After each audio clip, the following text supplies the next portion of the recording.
여보, 이 아이는 우리가 키웁시다. 자식 없는 우리한테 하늘이 보내신 게요. 어느 겨울 새벽 강원도 깊은 산속이었습니다. 가난한 나무꾼 부부가 눈 쌓인 바위 틈에서 갓난아기를 발견하였지요. 혼이 난 지 40년, 자식 한 점 안아보지 못한 가난한 부부였습니다. 부부는 그 아이를 친자식처럼 25년을 키웠고, 그 아이는 마침내 과거에 장원급제하였습니다. 그런데 5년이 흐른 어느 봄날, 산골 초가 앞에 영의정의 가마가 소리 없이 멈춰 섰지요. 이 가난한 노부부의 집에 도대체 누가 찾아온 것일까요? 반갑습니다. 옛날 이야기입니다. 오늘도 저희 채널을 찾아주셔서 감사합니다. 구독과 좋아요, 알림 설정 눌러주시면 잊혀진 옛 이야기의 문이 활짝 열립니다. 옛날 옛적 강원도 정선 깊은 산골에 진동마을이라는 작은 마을이 있었습니다. 마을이라야 초가 7채가 골짜기를 따라 띄엄띄엄 박혀 있는 곳이었지요. 그 마을 가장 높은 비탈, 늙은 감나무 한 그루가 마당을 지키는 단칸. 초가에 황영감 부부가 살고 있었습니다. 황영감의 나이는 그해 62. 평생을 산에서 나무를 한 사람이라 등이 굵은 소나무 둥치 같았고 손마디는 굵직굵직 옹이가 박혀 있었지요. 부인은 그보다 2살 아래로 흰 머리를 단정히 쪽지고 갈색 무명약 주머니를 늘 허리춤에 차고 다녔습니다. 마을 사람들은 부인을 두고 마음씨가 약초 같은 분이라고들 하였지요. 부부는 자식이 없었습니다. 혼이 난 지 40년이 흘렀건만 단 한 번 작은 핏덩이를 안아보지도 못한 부부였지요. 마을 사람들은 두 분이 지나가면 한숨처럼 수군거리곤 했습니다.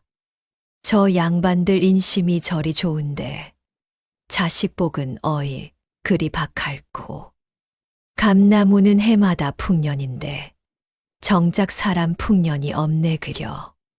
황영감은 그 말을 들을 때마다 묵묵히 도끼만 갈았고 부인은 들리지 않는 척 부엌으로 들어가 솥뚜껑을 닦았지요. 그러나 부엌 굴뚝에서 피어오르는 연기 속에는 오래 묵은 한숨이 섞여 있었습니다. 그 한숨이 어찌나 무거웠던지 마당의 늙은 감나무도 가지를 늘어뜨릴 정도였지요. 그해 가을 황영감은 산 너머 암자의 시주를 다녀오는 길이었습니다. 암자에는 무정스님이라는 노승이 있었는데 황영감과는 어느덧 30년 시주 인연이었지요. 황영감이 집신 한 켤레와 좁쌀 한 돛박을 부려놓자 스님은 마당과 은행나무 아래 가만히 앉으라 일렀습니다. 영감, 오늘은 차 한 잔 들고 가시구려. 아이고 스님, 산 그늘이 길어집니다. 어서 내려가야지요. 한 잔이요. 한 잔만 들고 가시구려. 스님이 달인 산국차에서는 들꽃 향이 났습니다. 황영감은 김이 오르는 잔을 두 손으로 받아 들고 가만히 들이켰지요. 한참을 묵묵히 마시던 황영감이 마침내 꺼낸 말은 늘 그렇듯 자식 이야기였습니다. 스님, 이 사람이 올해도 다 가도록 자식 한 점이 없습니다. 우리 부부 인심이 모자란 모양이요. 이 늙은 것들 죽고 나면 누가 우리 무덤에 술 한 잔 부어줄꼬. 스님은 듣고만 있었습니다. 듣고는 한참 만에 빙긋이 웃었지요. 영감, 사람의 자식이라는 게 꼭 배 아파 낳아야 자식이요? 그게 무슨 말씀이요, 스님? 하늘이 점지하는 자식이 따로 있는 법이요. 영감 부부의 인심이 산만큼 깊으니 곧 큰 인연이 닿을 것이요. 한 번 닿으면 평생을 갈 인연이지요. 다만 그 인연이 닿을 때 영감의 도끼와 부인의 약 주머니가 그 자리에 함께 있어야 하오.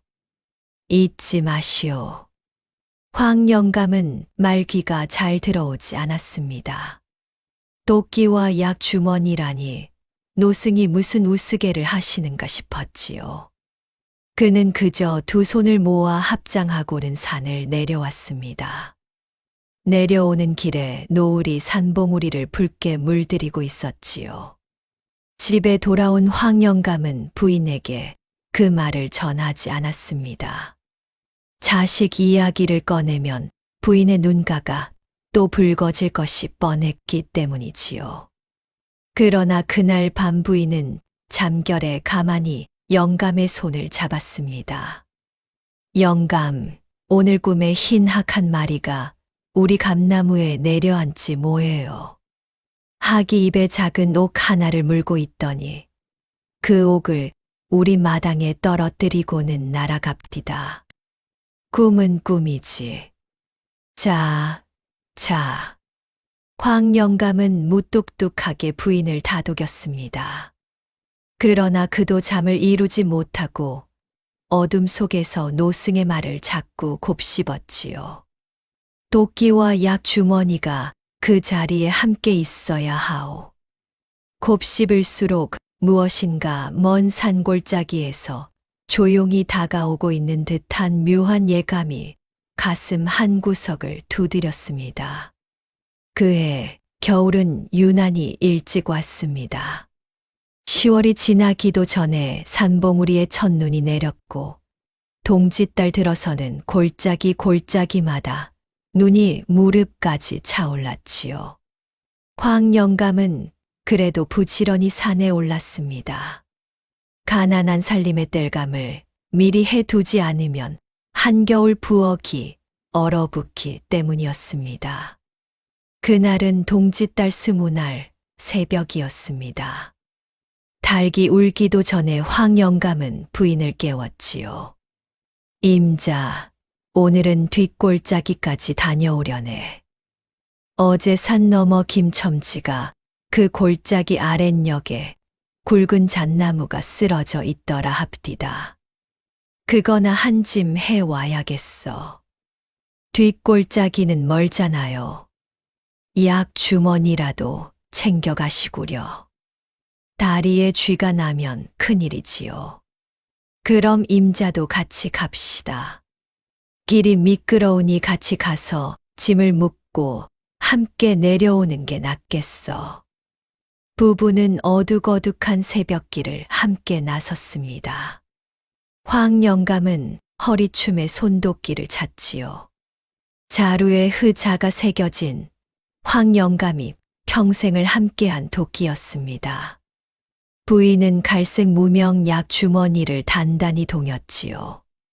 약쑥과 마른 감초, 마른 자일이 들어 있었습니다. 두 사람의 집신끈은 오늘따라 유난히 단단했습니다. 산길은 눈 위에 별빛만 어렴풋이 비쳤습니다. 발을 디딜 때마다 뽀디득 눈 밟히는 소리가 골짜기에 울렸지요. 부부는 말없이 걸었습니다. 추위에 입김이 하얗게 피어오르고 입김 끝이 수염과 머릿수건에 그대로 얼어붙었습니다. 그렇게 한 시진을 걸어 뒷골짜기 어귀에 다다랐을 때였습니다.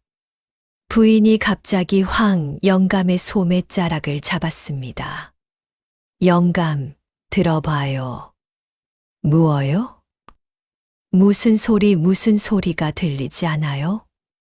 황 영감은 귀를 모았습니다. 처음에는 바람 소리뿐인 듯 하였지요. 그런데 바람이 잠시 잦아드는 그 틈에 분명 어디선가 가느다란 울음소리가 흘러나오고 있었습니다. 그것은 짐승의 소리가 아니었습니다. 짐승의 소리라기엔 너무 작고 너무 여리고 너무 사람의 것에 가까웠지요. 새끼 짐승이 어디 골짜기에 떨어졌나 봅니다. 그냥 갑시다, 영감. 임자, 잠깐. 이건 짐승 소리가 아니오. 황 영감은 도끼를 꼭 쥐었습니다. 부인은 약 주머니를 만지작거렸지요. 그 순간 황 영감의 가슴 깊은 곳에서 노승의 말이 또렷이 떠올랐습니다. 영감의 도끼와 부인의 약 주머니가 그 자리에 함께 있어야 하오. 황 영감은 마른 침을 삼켰습니다. 임자, 저 소리 나는 대로 가봅시다. 부부는 소리를 따라 비탈을 비스듬히 내려갔습니다. 눈 속에 발이 푹푹 빠졌지요. 한참을 더 들어가자 큰 바위 두 개가 마주 선 자리가 나왔습니다. 그 두 바위 사이가 자연이 빚어낸 작은 굴 같았는데 바람도 들이치지 않게 우묵한 곳이었지요. 울음소리는 분명 거기서 흘러나오고 있었습니다. 황 영감은 도끼를 등 뒤로 돌리고 허리를 굽혀 바위 틈을 들여다보았습니다. 그리고 그 자리에서 그대로 굳어버렸지요. 바위 틈 안쪽 마른 풀을 깐 자리에 푸른 비단 포대 하나가 놓여 있었습니다. 비단 포대에는 흰 학 한 마리가 곱게 수놓아져 있었고 한쪽 귀퉁이에는 채 마르지 않은 핏자국이 거뭇하게 번져 있었지요. 그 비단 포대 위로 갓 태어난 사내 아이의 얼굴이 빠끔히 내다보고 있었습니다. 입술이 새파랗게 질려 있었으나 두 눈만은 또렷하게 황 영감을 올려다보고 있었지요. 그리고 다시 한번 가느다랗게 울었습니다. 세상의 영감, 이게 무슨 일이래요. 부인은 그 자리에 무릎을 꿇었습니다. 손이 와들와들 떨려서 약 주머니의 매듭이 잘 풀리지도 않았지요. 황 영감은 그제야 새벽 하늘을 한번 우러러 보았습니다. 별이 아직 지지 않은 새벽 하늘이었습니다. 그리고는 굵은 손으로 비단 포대를 조심스레 끌어안았지요. 따뜻한 체온이 손바닥에 와 닿자 황 영감은 자기도 모르게 한 줄기 눈물을 흘렸습니다. 여보, 이 아이는 우리가 키웁시다. 자식 없는 우리한테 하늘이 보내신 게요. 부인은 대답 대신 약 주머니에서 마른 자위를 꺼냈습니다. 그것을 입에 머금어 따뜻하게 한 뒤 아기의 입술에 살며시 갖다 대었지요. 그러자 새파랗던 입술이 조금씩 색이 돌아오기 시작했습니다. 부인은 그제야 울음을 터뜨렸습니다. 40년을 참아온 울음이었지요. 황 영감은 비단 포대 안쪽을 가만히 살폈습니다. 그러자 포대 깊숙한 곳에서 손바닥 반만한 청옥 한 조각이 짤그랑 소리를 내며 미끄러져 나왔지요. 그리고 그 옥패 옆에 곱게 접힌 봉서 한 장도 함께 떨어졌습니다. 옥패 한쪽 면에는 무엇인가 글자 하나가 깊게 새겨져 있었습니다. 황 영감은 까막눈이라 그 글자가 무엇인지 알 수 없었지요. 다만 그 글자가 매우 귀하고 무서운 글자라는 것만은 직감으로 알 수 있었습니다. 임자, 이건 보통 아이가 아니오. 보통이든 아니든 영감, 일단 데리고 갑시다. 이 추위에 더 두면 큰일 나오. 부인이 비단 포대를 가슴팍에 꼭 감싸 안는 동안 황 영감은 도끼를 짚고 일어나 잠시 주변을 둘러보았습니다. 누가 이 아이를 여기에 두고 갔는지 사람의 흔적이라도 있을까 살피기 위함이었지요.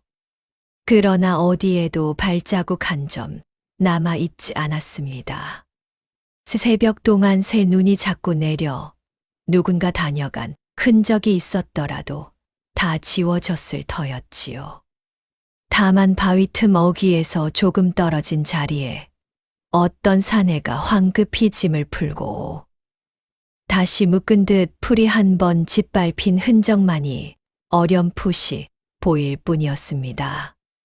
황 영감은 그 자리를 두고 한참을 묵묵히 내려다보았지요. 누구 읽고 어떤 사람이 이 핏덩이를 이 깊은 산 바위 틈에 두고 갔을꼬. 영감, 그건 차차 알아도 늦지 않아요. 이 아이부터 살리고 봅시다. 부인의 목소리에는 이미 어머니가 들어 있었습니다. 황 영감은 마음을 다잡았지요. 그는 도끼 자루를 한 번 쓰다듬고는 도끼날을 눈에 꽂아 두었던 자리에서 뽑아 들었습니다. 그러고는 부인의 어깨에 자기 도포 자락을 한 겹 더 둘러주었지요. 가십시다. 임자가 앞서고 내가 뒤를 따르리다. 황 영감은 옥패와 봉서를 도포 안주머니에 깊이 갈무리하였습니다. 잣나무는 그날 영영 베지 않은 채로 두었지요. 부부의 발걸음은 올 때보다 무겁고 또 그만큼 가벼웠습니다. 새벽이 지나가고 동쪽 산봉우리 위로 붉은 햇살 한 줄기가 비스듬히 비쳐들고 있었습니다. 집에 도착한 부부는 우선 부엌 아궁이를 활활 폈습니다. 부인은 솥에 따끈한 미음부터 끓였지요. 좁쌀을 곱게 갈아 미음을 쓰고 그것을 갈무리해 두었던 산양의 젖과 섞었습니다. 황 영감은 사랑채 한 구석을 치우고 묵은 소미불을 펼쳐 작은 둥지를 만들었지요. 부인이 비단 포대 채로 아기를 그 위에 살며시 누이자 아기는 오히려 부엌의 따뜻한 김 냄새가 좋았던지 가만히 눈을 감고 새근새근 잠이 들었습니다. 영감, 이 아이가 우리 집에 와서 처음 자는 잠이요. 임자, 이 잠이 평생 끊기지 않게 해 줍시다. 부부는 그 밤 둘이서 마주 앉아 옥패와 봉서를 가만히 펼쳐보았습니다. 옥패에 새겨진 글자는 부부에게 영영 풀리지 않는 수수께끼였지요. 봉서를 풀자 곱게 접힌 한지 한 장이 나왔습니다. 한지에는 단 한 줄, 비단보다 가는 글씨가 적혀 있었습니다. 그러나 황 영감 부부는 글자를 몰랐지요. 임자, 이 비단 포대와 옥패와 봉서는 이 아이가 자라거든 그때 알려줍시다. 우리가 알아도 모르고 모르더라도 알아야 할 일이요. 그러구려. 영감 말씀대로 합시다. 부부는 그것들을 곱게 다시 싸서 안방 윗목의 묵은 떡갈나무 괴짝 깊은 곳에 갈무리하였습니다. 그 위에 솜저고리 한 벌과 묵은 무명 두 피를 덮어 겉으로는 누구도 짐작할 수 없게 만들어 두었지요. 그러고는 그 괴짝에 자물쇠 하나를 채웠습니다. 자물쇠 열쇠는 부인이 평생 차고 다니는 약주머니 안쪽에 함께 넣어 두기로 하였습니다. 이름은 무엇으로 합니까? 영감. 포대 안에 적힌 글자가 있다 하더라도 우리는 그것을 못 읽으니 임자가 지어보구려. 찌누라 합시다. 참 진전자의 도울 우여자. 늙은 두 사람을 도와주려고 진실로 하늘이 보내신 아이라는 뜻이지요. 황 영감은 그 이름이 마음에 들었습니다.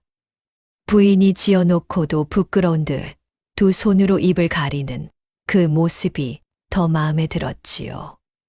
부부는 그날부터 아이를 진우라 부르기 시작했습니다. 마을 사람들에게는 산속에서 발견한 가엾은 아이라 우리가 거두어 키운다 정도로만 일러두었지요. 아이의 출생을 자세히 묻는 사람도 없었습니다. 산골 인심이라는 것이 가엾은 아이를 거둔 부부에게 어찌 입을 함부로 놀리겠습니까? 진우는 무탈하게 자랐습니다. 자식 없는 부부에게 진우는 그야말로 마당의 늙은 감나무가 처음 맺어 준 열매와도 같았지요. 부인은 잠을 줄여 진우의 옷을 짚고 황 영감은 산에 더 부지런히 올라 뗄감과 약초를 캐왔습니다.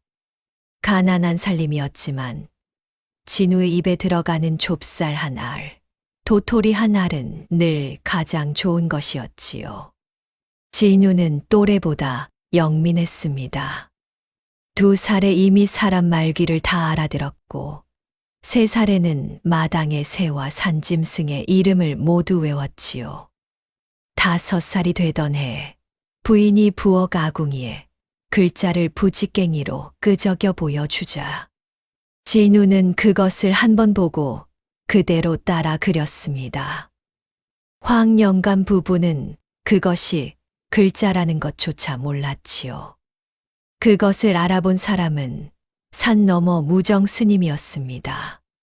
스님이 황 영감의 시주 길에 내려와 우연히 진우의 부엌 글자를 보고는 합장을 한 채로 한참을 서 있었습니다. 그러고는 황 영감을 따로 불러 가만히 일렀지요. 영감, 이 아이를 산골에 묻어두면 안 돼요. 이 아이의 글자는 이미 산을 넘었소.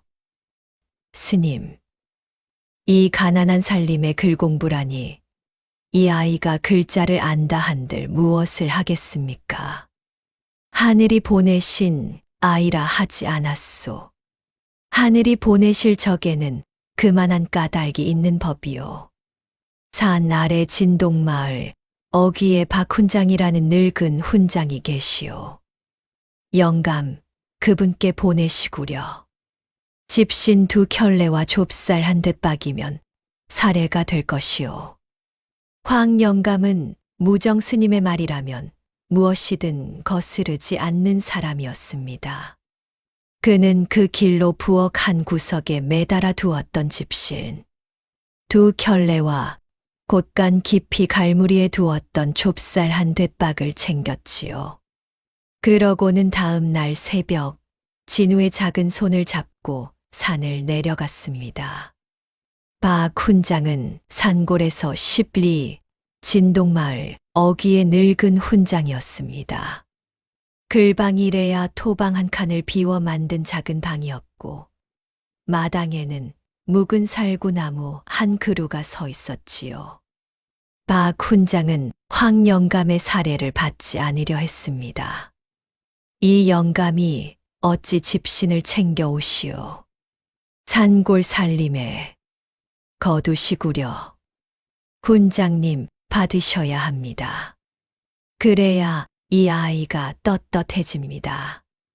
거저 배우는 글은 거저 읽는다고들 하지 않습니까? 박훈장은 황 영감의 그 고든 말 한마디에 집신을 받았습니다. 그리고 진우 앞에 천자문을 펼쳐 놓았지요. 진우는 한 번 읽고는 2번째 읽을 적에 이미 외기 시작했습니다. 박훈장은 안경 너머로 진우의 이마를 한참을 들여다보았지요. 영감, 이 아이는 산골 아이가 아니요. 스님께서도 그리 말씀하셨습니다. 훈장님, 그것이 무슨 말씀인지 이 까막 눈은 알 길이 없습니다. 부디 이 아이를 가르쳐 주십시오. 박훈장은 더 묻지 않았습니다. 그날부터 진우는 매일 산을 내려와 박훈장의 글방에서 글을 배웠지요. 천자문, 동몽선스, 소학을 거쳐 10살이 되던 해에는 논어와 맹자에 들어갔습니다. 박훈장은 진우가 글을 배우러 올 때마다 입버릇처럼 이 아이는 산골 아이가 아니오라는 말을 되뇌곤 하였습니다. 진우가 12살이 되던 해 봄이었습니다. 그 해 봄은 유난히 일찍 가물었지요.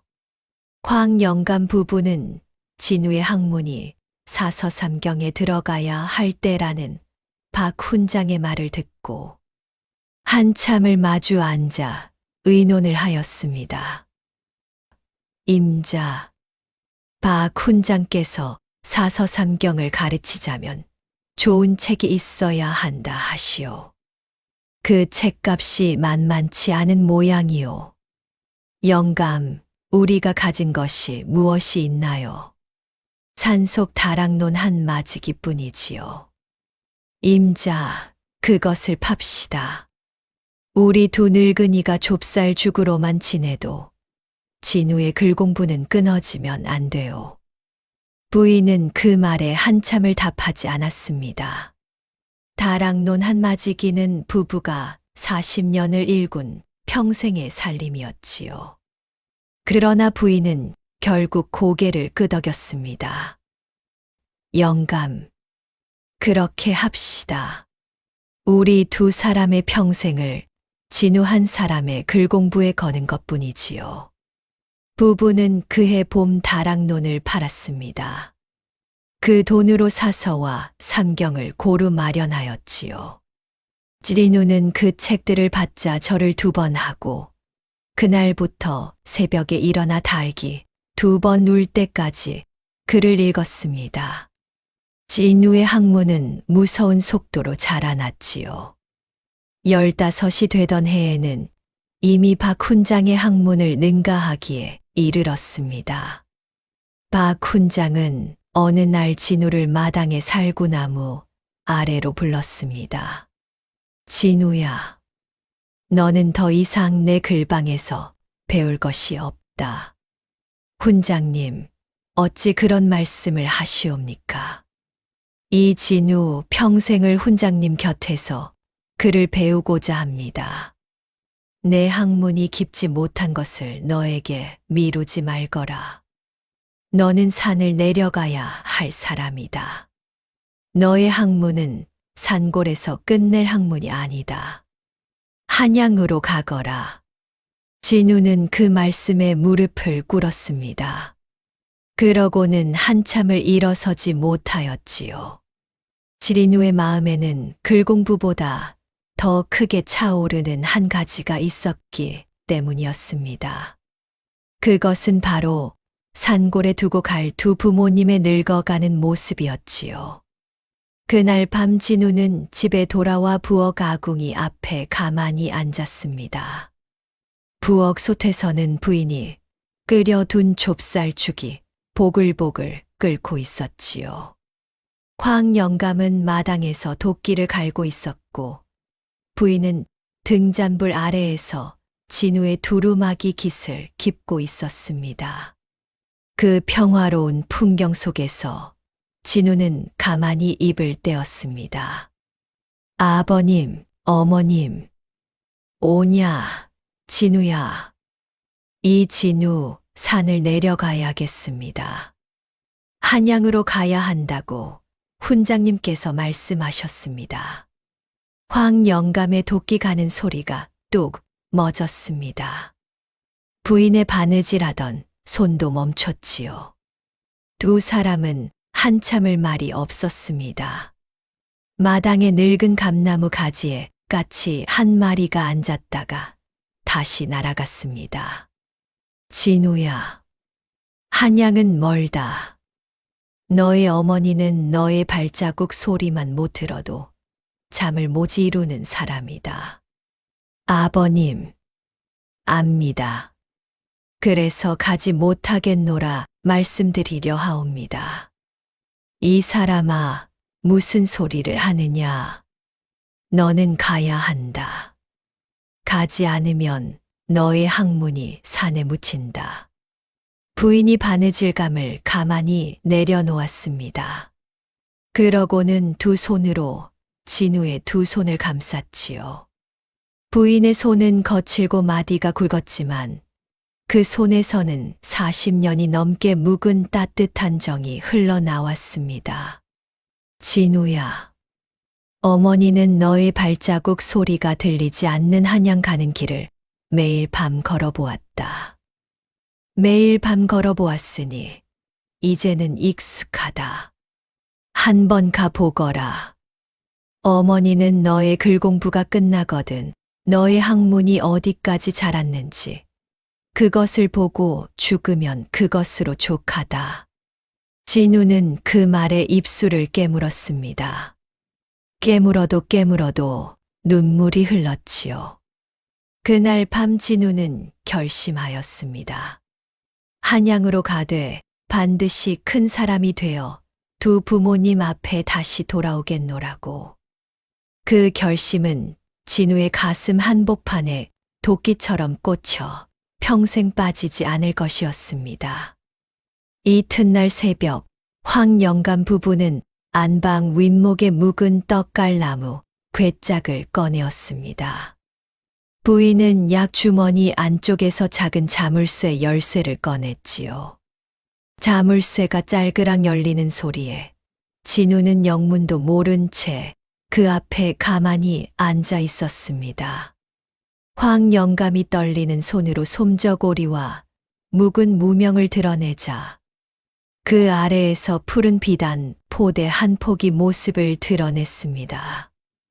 옥패 한 조각과 봉서 한 장도 함께였지요. 진우야, 이것은 내가 우리에게 처음 안겨오던 그 새벽 너와 함께 우리 손에 들어온 것들이다. 진우의 눈동자가 그 비단 포대 앞에서 가만히 떨렸습니다.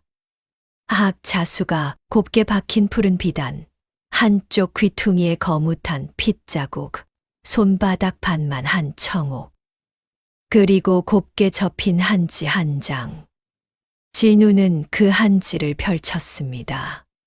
글자를 아는 진우의 눈에 송영의정 친필에 그 한 줄이 또렷하게 들어왔지요.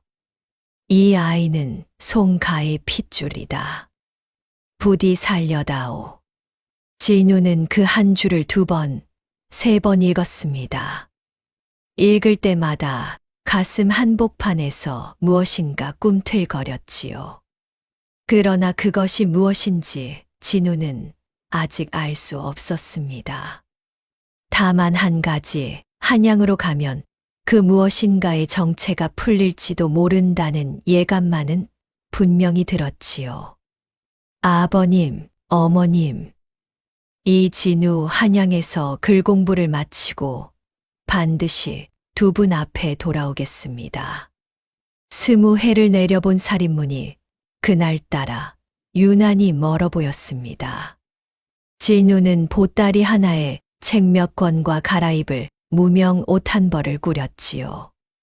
옥패는 허리춤 안쪽에 단단히 메었고 봉서는 도포 안주머니 가장 깊은 곳에 갈무리하였습니다. 비단 포대만은 그대로 떡갈나무 괴짝에 두고 가기로 하였지요. 부인이 차마 그것까지는 떼어 놓을 수 없다고, 그것은 진우가 다시 돌아오는 날 다시 만나야 한다 하였기 때문이었습니다. 이별의 새벽 마당의 늙은 감나무에는 새파란 잎이 막 돋고 있었습니다. 황영감 부부는 살인문 밖까지 진우를 배웅하였지요. 진우야, 한양길은 멀다.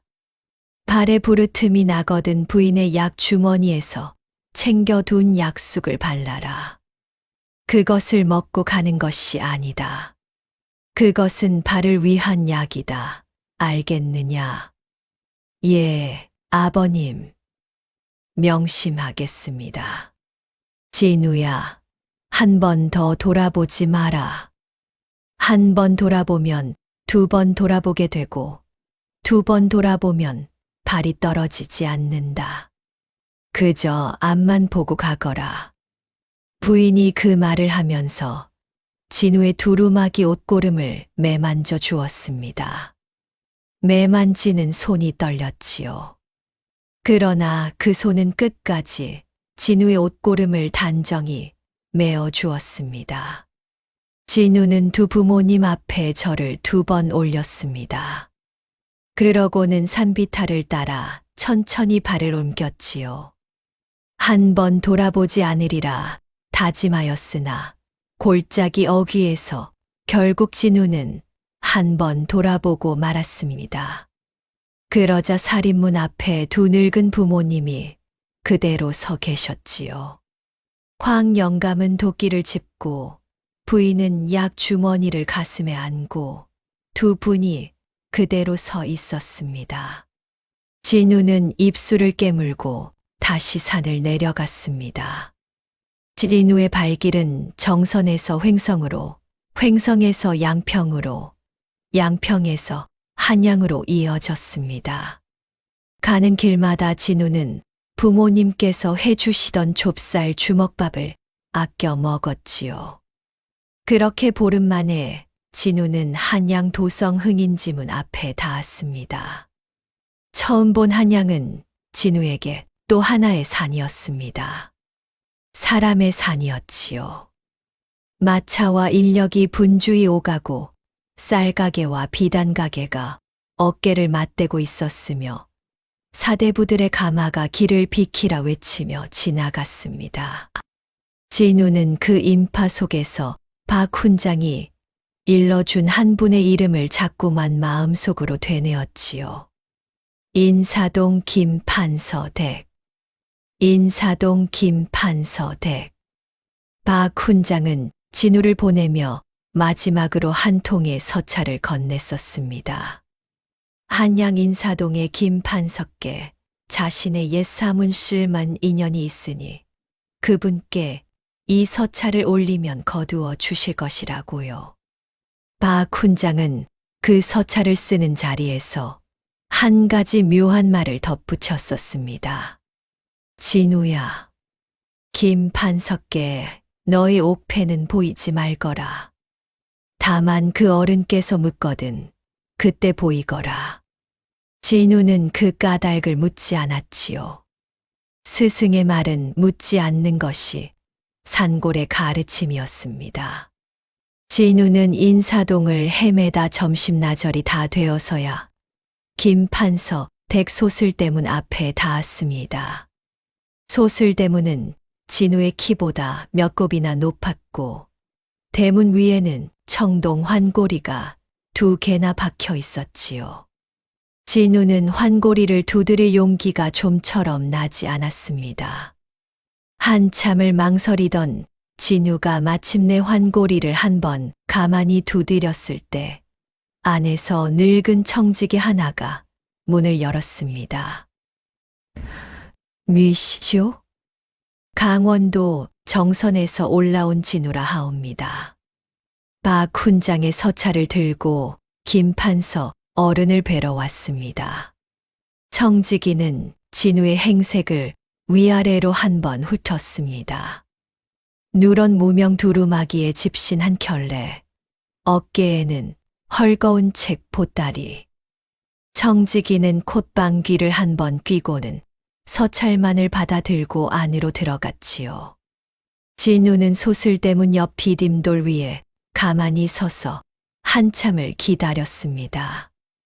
봄볕이 따가웠고 등에서는 진땀이 한 줄기 흘러내렸습니다. 한참 만에 청지기가 다시 나오더니 이번에는 두 손을 모으고 진우에게 허리를 굽혔습니다. 안으로 드시지요. 어른께서 사랑채에서 기다리고 계십니다. 김판서의 사랑채는 단정하였습니다. 책장이 벽 한 면을 가득 채우고 있었고 가운데에 작은 좌탁이 놓여 있었지요. 김판서는 그의 55, 흰 수염을 단정히 다듬은 노학자였습니다. 검은 비단 도포의 정자관, 옥색띠를 두르고 있었지요. 그 두 눈이 형형하여 진우는 처음 그 앞에 절을 올릴 때 무릎이 가만히 떨렸습니다. 오냐, 진우라 하였느냐. 박 훈장의 글을 받았다. 그분께서 오랜만에 사람을 보내셨구나. 네, 어른. 박 훈장께서 어른께 의탁하라 하셨습니다. 학문은 어디까지 닦았느냐? 논어, 맹자, 중용, 대학을 외고 있사옵고 시경과 서경, 역경에 통달하지는 못하였사오나 더듬더듬 익히고 있사옵니다. 김 판서는 입가에 옅은 미소를 지었습니다. 산골 출신 어린 학동의 입에서 사서삼경의 이름이 술술 나오는 것이 신기하였던 모양이지요. 김 판서는 좌탁 위에 놓인 시경 한 권을 펼쳤습니다. 그러고는 한 구절을 손가락으로 짚었지요. 이 구절을 풀어보거라. 진우는 그 구절을 한번 묵묵히 들여다보았습니다. 시경 대하의 한 구절이었지요. 진우는 입을 떼었습니다. 이 구절은 천명의 무거움을 노래한 것이옵니다. 군자가 그 자리에 있을 적에는 그 자리의 무게를 두려워해야 하고 그 자리를 떠날 적에는 그 자리에 두고 가는 것을 부끄러워하지 말아야 한다는 뜻이옵니다. 김 판서는 진우의 답을 듣자 손가락을 거두었습니다. 그러고는 한참을 진우의 이마를 들여다보았지요. 그 시선이 진우의 이마에서 두 눈으로, 두 눈에서 입가로, 입가에서 다시 두 손으로 천천히 옮겨갔습니다. 김 판서의 시선이 진우의 두 손에서 한 번 멈췄지요. 진우의 손은 산골에서 굳은 살이 박힌 손이었으나 그를 잡은 손가락의 마디가 유난히 길고 곧았습니다. 진우야, 너는 누구의 자식이냐? 강원도 정선의 황 영감 부부의 자식이옵니다. 그러하냐? 김 판서는 더 묻지 않았습니다. 다만 청지기를 불러 진우의 거처를 사랑채 곁에 작은 방으로 잡아 주라 일렀지요. 그날 밤 진우가 자리에 누워 잠들지 못하고 있을 때였습니다. 작은 방의 창호지에 등잔불 그림자가 한 번 일렁였지요. 청지기가 가만히 문 밖에서 일렀습니다. 도련님, 어른께서 잠시 사랑채로 들라 하시옵니다. 진우는 두루마기를 단정히 여미고 사랑채로 갔습니다. 김 판서는 그날도 좌탁 앞에 단정히 앉아 있었지요. 진우가 절을 올리고 자리에 앉자 김 판서는 가만히 한 가지를 물었습니다. 진우야, 너의 그 두루마기 안주머니에 무엇이 들어있느냐? 진우는 멈칫하였습니다. 박 훈장의 마지막 당부가 떠올랐지요. 어른께서 묻거든 그때 보이거라. 묻고 계셨습니다. 진우는 천천히 안주머니에서 봉서 한 장을 꺼내 좌탁 위에 올렸지요. 김 판서는 그 한지를 펼쳤습니다. 그리고 그 한 줄을 본 순간 김 판서의 손이 가만히 떨리기 시작했습니다. 진우야, 한 가지를 더 보여다오. 진우는 허리춤에서 옥패를 풀었습니다. 손바닥 반만 한 청옥, 한쪽 면에 깊게 새겨진 송송자, 뒷면에 매화, 음각. 진우가 그 옥패를 좌탁 위에 가만히 내려놓자 김 판서는 두 손을 모으고 그 옥패에 대고 머리를 한 번 깊이 숙였습니다. 그러고는 한참을 그대로 있었지요. 진우는 그 모습이 영문을 알 수 없었으나 차마 묻지 못하고 가만히 앉아 있었습니다. 김 판서가 마침내 고개를 들었을 때 그의 두 눈에는 옅은 물기가 어려 있었지요. 진우야, 너의 그 옥패의 글자가 무엇인지 너는 아느냐? 송자 한자임은 알고 있사옵니다. 다만 어찌하여 이 옥패가 이 진우의 손에 있는지는 모르옵니다. 그러하냐? 그것은 더 묻지 말거라. 다만 한 가지, 너는 이 한양에서 함부로 이 옥패를 보이지 말거라. 알겠느냐? 명심하겠사옵니다. 김 판서는 그날 밤 진우에게 따로 일러주지 않은 것이 있었습니다. 그것은 김 판서 자신이 25해 전 멸문당한 옛송 영의정의 제자였다는 사실이었지요. 옛 스승의 사가 사당에 모셔져 있던 그 옥패. 김 판서는 어린 시절 그 사당에 절을 올릴 적마다 그 옥패의 매화, 음각을 가만히 들여다보곤 하였습니다. 잊을 수가 없는 문이었지요. 그 옥패가 25해를 돌고 도라한 어린 학동의 허리춤에서 다시 자기 앞에 나타났을 때 김 판서는 단번에 알아본 것이었습니다. 지린유가 김 판서 댁에 의탁한 지 보름이 지난 어느 봄날 아침이었습니다. 진우는 김 판서의 심부름으로 종묘 인근의 옛 책방에 들렀다가 돌아오는 길이었지요. 저작거리를 지나는데 한쪽 모퉁이에서 한 늙은 노파가 길에 엎어져 있었습니다. 노파 곁에는 콩나물 광주리가 엎어져 있었고 콩나물이 길바닥에 흩어져 있었지요. 지나가는 사람들은 흘끗 보고는 그저 지나가 버렸습니다. 할머님, 어디가 편찮으십니까? 진우는 짐을 내려놓고 노파 곁에 무릎을 꿇었습니다. 노파는 다리를 헛디뎌 무릎을 다친 것이었지요. 진우는 도포 자락을 찢어 노파의 무릎을 동여매 주었습니다.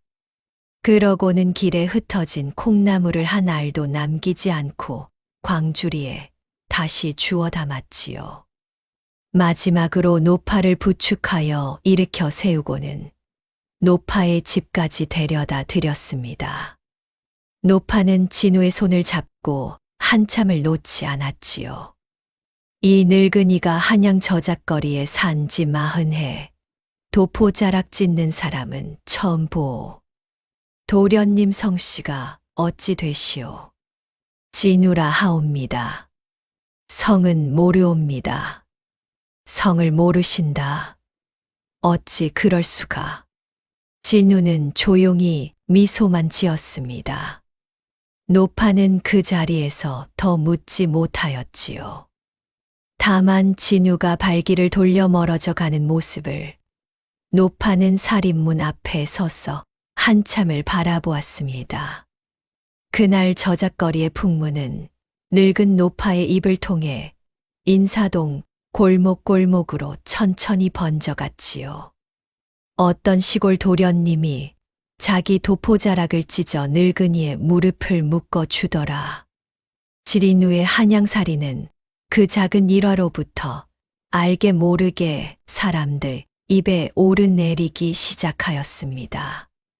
그러나 진우 자신은 그것을 아는지 모르는지 그저 새벽에 일어나 사서를 외고 낮에는 김 판서의 사랑채에서 항문을 닦으며 저녁이면 등잔불 아래에서 책장을 넘기는 나날을 보냈지요.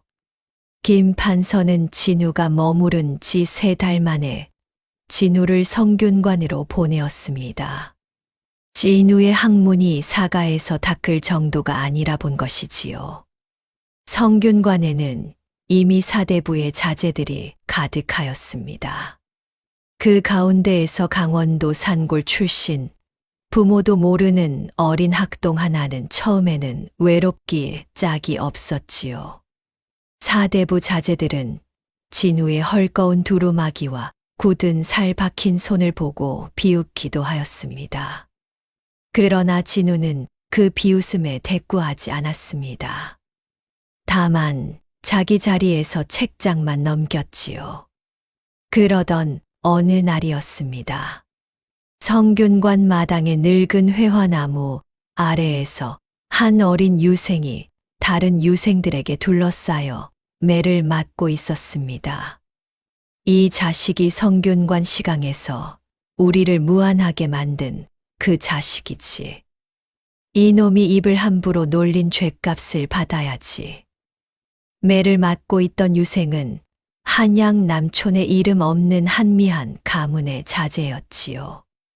그가 시강에서 너무 정확한 답을 내놓는 바람에 권문세가의 자제들이 답을 못한 것이 한이 된 모양이었습니다. 진우는 그 광경을 보자 그 자리에서 책을 덮고 일어섰지요. 그러고는 매를 휘두르던 유생들 가운데로 걸어 들어갔습니다. 성균관 마당에서 동학을 매지라는 것이 어디서 배운 학문이요? 무어라? 산골두매 출신이 어디서 끼어들어? 너도 같이 맞고 싶은 게냐? 매를 맞을 일이 있으면 맞겠소.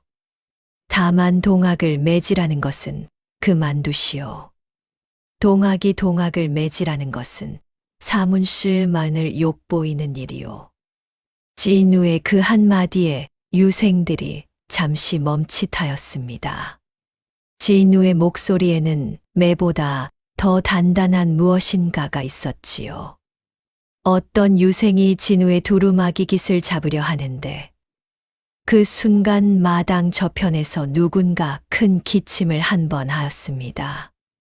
마침 성균관 대사성이 돌아 나오던 길이었지요. 매를 휘두르던 유생들은 그 자리에서 흩어졌고 매 맞던 유생은 진우의 도포 자락을 잡고 한참을 일어나지 못했습니다. 형씨, 이 은혜를 어찌 갚으오리까? 갚을 일이 무어가 있겠소. 그저 학문의 길에서 동학을 매질하지 마시오. 그리고 형씨도 매를 맞으면서까지 옳은 답을 내놓는 그 고듬을 끝까지 잃지 마시오. 그 어린 유생의 이름은 한익현이었습니다. 한익현은 그 후 평생 진우의 사람이 되었지요. 그러나 그날 진우는 한익현이 누구인지 묻지 않고 자기 자리로 돌아가 다시 책장을 넘겼습니다. 진우의 그 일화도 또 한 차례 사람들 입에 오르내렸지요. 사대부의 자제들 중 어떤 이는 코웃음을 쳤고 어떤 이는 진우를 다시 보기 시작하였습니다. 진우가 성균관에 들어간 그해 가을이었습니다. 한양에는 흉년이 들어 곡식값이 천정부지로 뛰어올라 있었지요. 어느 날 진우가 김판서의 심부름으로 광통교를 건너오는데 다리 어귀에서 한 가난한 농민이 곡식 한 자루를 두 짐꾼에게 빼앗기고 있었습니다. 짐꾼들이 곡식 자루를 들고 황급히 사라지려는데 농민은 길바닥에 엎어져 통곡만 하고 있었지요. 이 사람이 어찌 곡식 자루를 빼앗기고도 가만히 있소. 진우가 물으니 농민은 이마를 땅에 찌으며 답하였습니다. 도련님, 저 자들은 형조의 관아 짐꾼이요. 우리 같은 농민이 무어라 한들 그저 매만 더 맞을 뿐이요. 진우는 그 말에 발길을 돌려 짐꾼들의 뒤를 따라갔습니다. 짐꾼들은 형조의 한 아전집 뒷마당으로 들어가더니 그 곡식 자루를 부려놓고 있었지요. 그 아전은 형조에 들어온 곡식 가운데 한두 자루씩 빼돌려 자기 곳간을 채우고 있었습니다. 진우는 그 광경을 가만히 본 후 형조판서 앞으로 그날 저녁 안으로 한 통의 글을 올렸지요. 글에는 어떤 아전이 어느 농민에게서 어떤 곡식을 어찌 빼앗아 어디로 옮겼는지가 한 자도 빠짐없이 적혀 있었습니다.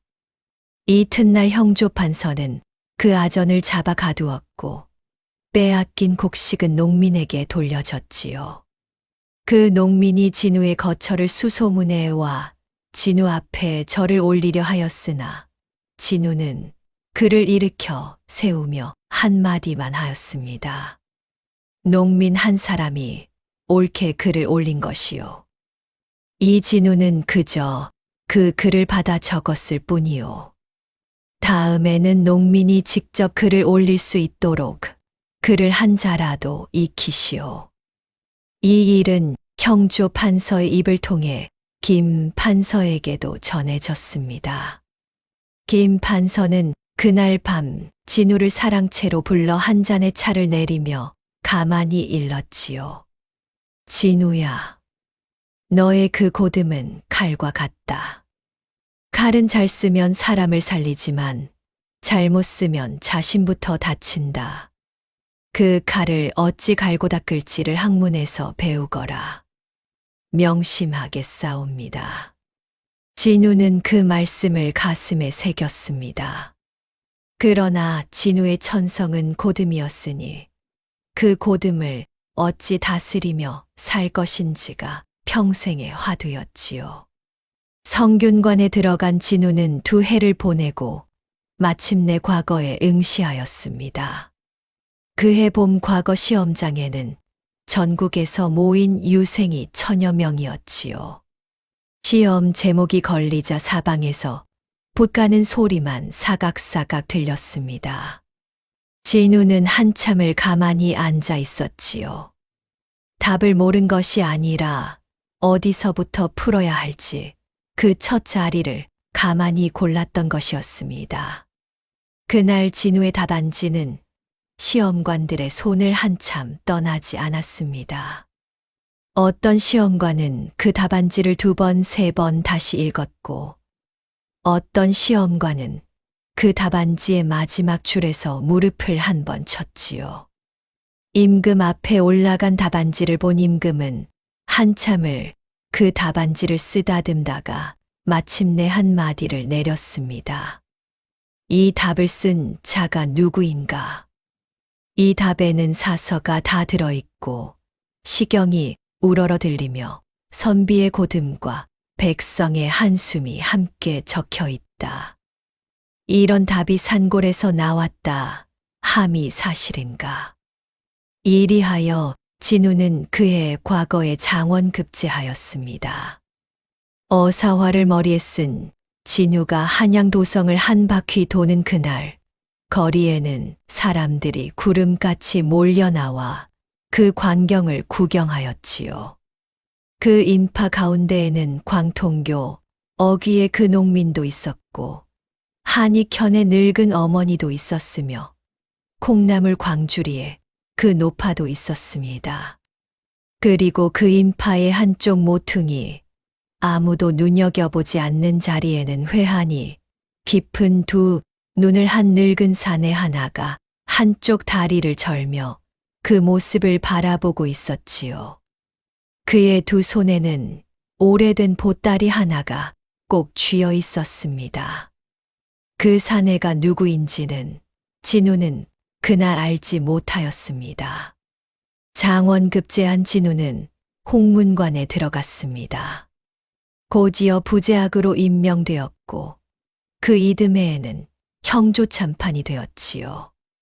형조참판으로 진우가 처음 한 일은 옛 자기가 글을 올렸던 그 형조의 아전 사건과 비슷한 사건들을 한꺼번에 정리한 것이었습니다.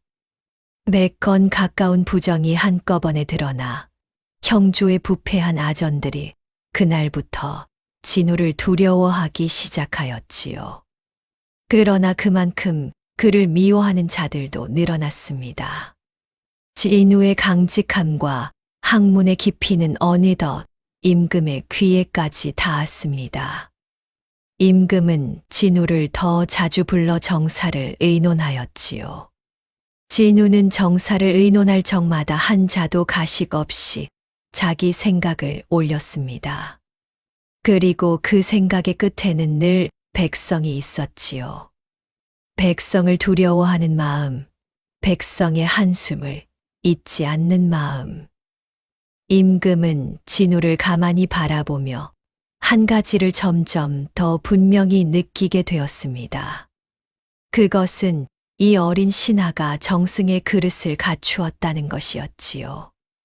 마침내 그해 봄, 임금은 영의정 자리를 진우에게 내렸습니다. 진우의 나이 25이었지요. 조선조에서 그 나이에 영의정에 오른 자는 일찍이 없었습니다. 임명교지가 내려진 그날, 인정전 앞에는 모든 대신이 도열하였습니다. 진우는 그 자리에서 무릎을 꿇고 임명교지를 받았지요. 신진우, 천은이 망극하옵니다. 다만 신은 산골에서 자란 자라 그 자리의 무거움을 늘 두려워하며 그 자리를 지키겠사옵니다. 임금은 그 답에 한 번 미소를 지었습니다. 그러나 도열한 대신들의 표정은 한결같지 않았지요. 어떤 이는 진우의 그 답에 고개를 끄덕였고, 어떤 이는 입가에 옅은 비웃음을 띄었으며, 또 어떤 이는 두 눈에 짙은 살기를 담은 채 진우의 뒤통수를 가만히 노려보았습니다. 그 노려보는 시선의 임자는 그날 좌의정의 자리에 서 있던 윤대감이었지요. 윤대감은 그의 65, 영의정의 자리에 오를 마지막 한 발을 남겨 두고 있던 사람이었습니다. 그 한 발이 바로 진우의 그 임명교지로 인하여 영영 끊긴 것이었지요. 윤대감의 왼쪽 눈썹 위 검은 흉터가 그날따라 유난히 검게 도드라져 보였습니다. 그 흉터를 짐승의 눈처럼 빛내며 윤대감은 진우의 어린 뒷모습을 한참을 노려보았지요. 진우가 임명교지를 받고 인정전을 나오는 그 순간 김 판서는 옛 좌탁 앞에 가만히 앉아 한지에 한 줄을 적고 있었습니다. 그 한 줄은 옛 송영의정의 친필을 그대로 옮긴 한 줄이었지요. 이 아이는 송가의 핏줄이다. 부디 살려다오. 김 판서의 두 손이 그 한 줄을 적으면서 가만히 떨렸습니다. 그가 두려워한 것은 진우의 영의정 임명이 아니었습니다. 그가 두려워한 것은 그 임명이 일으킬 또 한 번의 풍랑이었지요. 25해 전 송영의정 댁의 그 풍랑이 다시 한 번 진우의 머리 위로 몰아칠지도 모른다는 예감. 김 판서는 그 한지를 천천히 접어 가슴 깊이 품었습니다. 진우가 영의정에 오른 그날 밤, 윤대감은 자기 사가의 별당에 첩옥난을 불러 앉혔습니다. 자줏빛 비단 도포에 호박 놀이개를 찬 옥난은 그의 34, 평양 출신의 옛 기녀였지요. 그 두 눈이 영리하기 짝이 없어 윤대감의 정사 가운데 절반은 옥난의 머릿속에서 빚어졌습니다. 옥난아, 그 어린 영의정이라는 것이 어떻게 자란 자인지 너는 아느냐? 강원도 정선 산골의 가난한 나무꾼 부부가 거두어 키운 자라 들었사옵니다. 친부모는 모른다 하옵니다. 친부모를 모른다. 윤대감의 그 한마디에는 짐승의 그르렁거림 같은 것이 섞여 있었습니다. 윤대감은 좌탁 위에 놓인 청자 잔을 한 모금 들이켜고는 가만히 흉터를 매만졌지요. 왼쪽 눈썹 위 검은 그 흉터.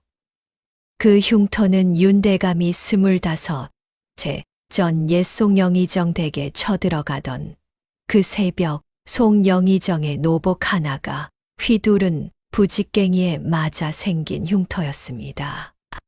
옥난아, 이 일은 그냥 두면 안 된다.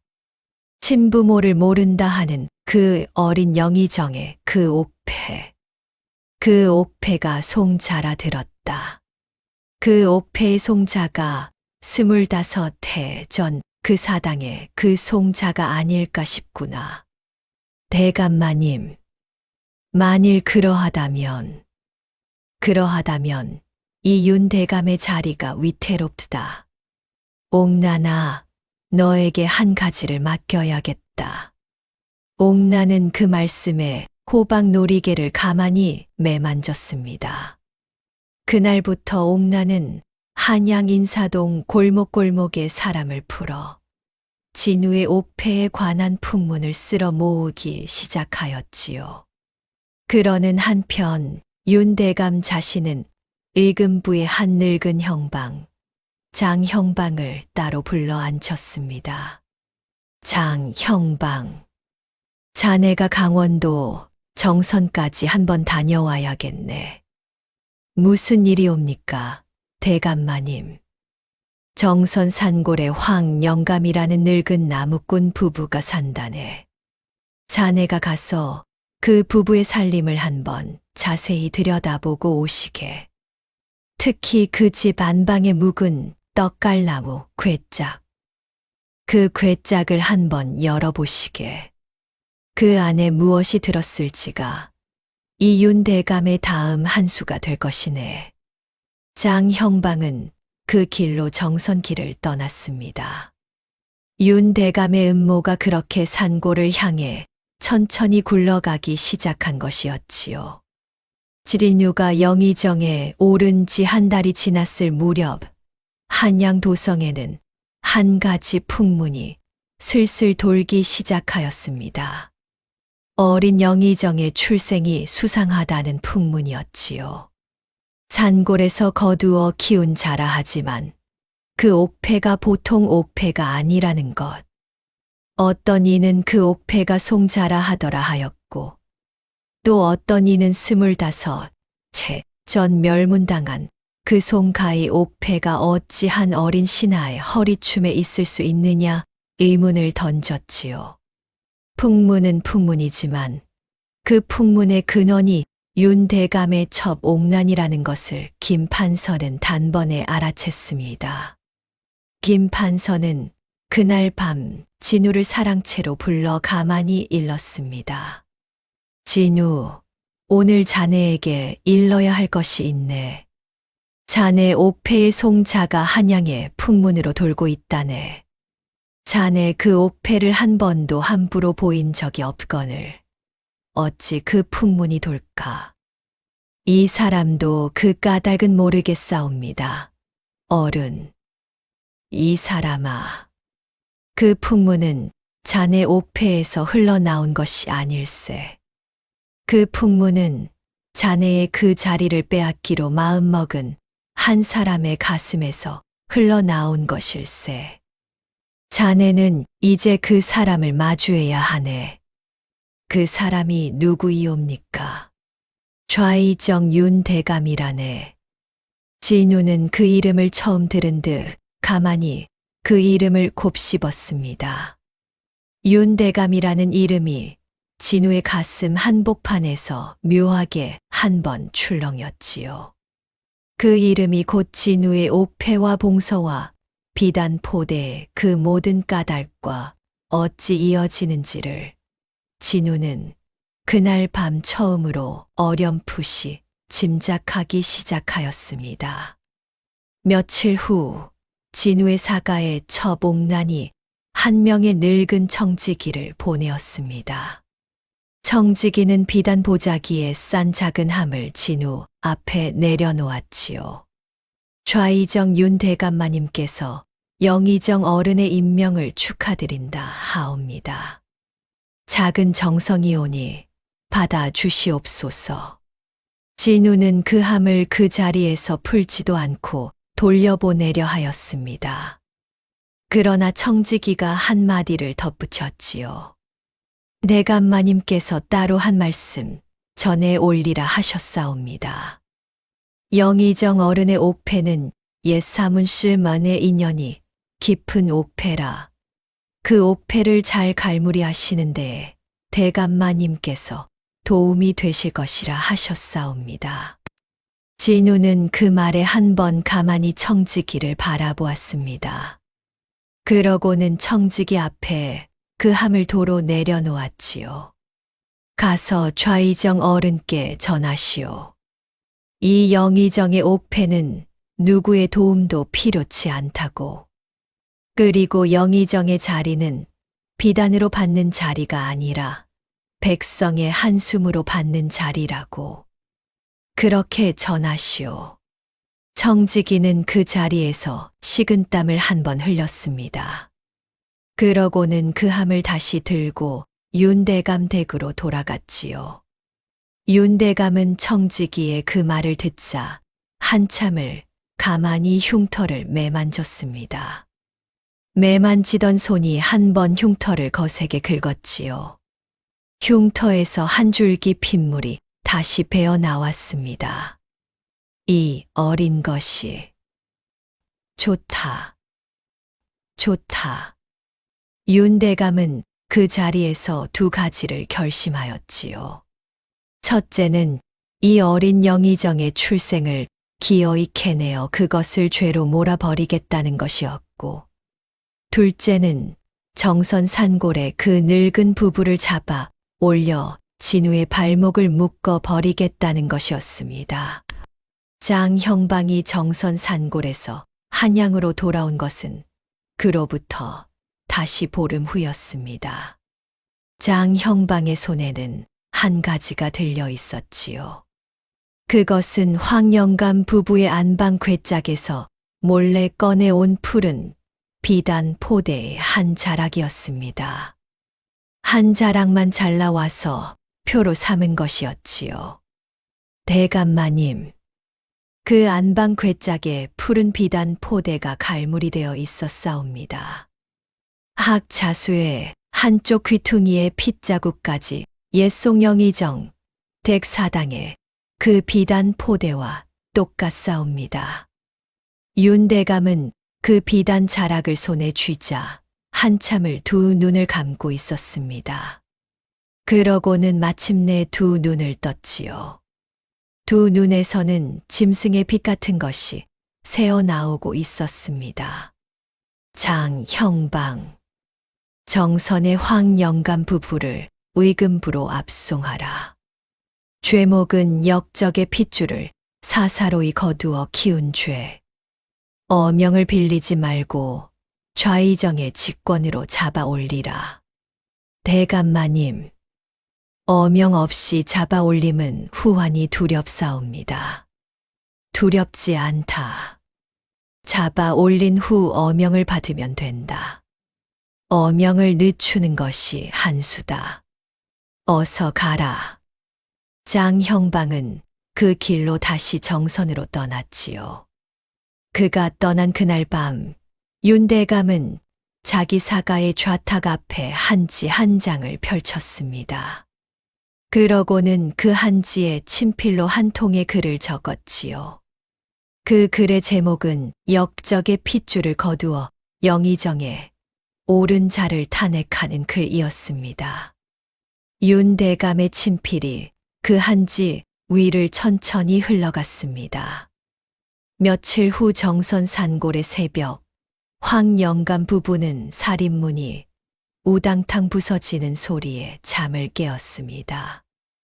부엌에서 아침죽을 끓이려 막 솥에 물을 부으려던 부인이 그 소리에 솥을 떨어뜨렸지요. 마당에는 7, 8명의 의금부 나졸들이 횃불을 들고 들이닥쳐 있었습니다. 장 형방이 그 가운데에서 차가운 목소리로 외쳤지요. 역적의 핏줄을 사사로이 거두어 키운 죄로 황영감 부부를 한양 의금부로 압송한다. 결박하라. 황영감은 그 자리에 도끼를 짚고 일어섰습니다. 그러나 도끼를 휘두르지는 않았지요. 다만 가만히 한마디를 묻었습니다. 우리 진우가 어디 잘못이라도 했소. 잘못이 있고 없고는 의금부에서 가리리리오. 결박하라. 부인이 약주머니를 가슴에 품은 채 안방 윗목의 괴짝을 가만히 바라보았습니다. 그 괴짝 안에는 진우의 비단 포대가 갈무리 되어 있었지요. 그 비단 포대의 한 자락이 이미 잘려 나간 것을 부인은 그날 새벽에야 알았습니다. 부인은 가슴이 한 번 무너지는 것을 느꼈지요. 영감, 우리 진우가. 임자, 진우는 강한 아이요. 우리는 그저 우리 자리를 지키면 돼요. 부부는 그 자리에서 결박당하여 한양으로 압송되었습니다. 마을 사람들은 살인문 너머에서 그 광경을 보고 발만 동동 굴렀지요. 마을의 그 누구도 의금부의 횃불 앞에 나설 수 있는 자는 없었습니다. 다만 그날 새벽 산 너머 무정 스님의 암자에서 한 노승이 동쪽 산봉우리를 향해 합장한 채 한참을 가만히 서 있었다는 것만은 훗날 마을 사람들의 입을 통해 전해졌지요.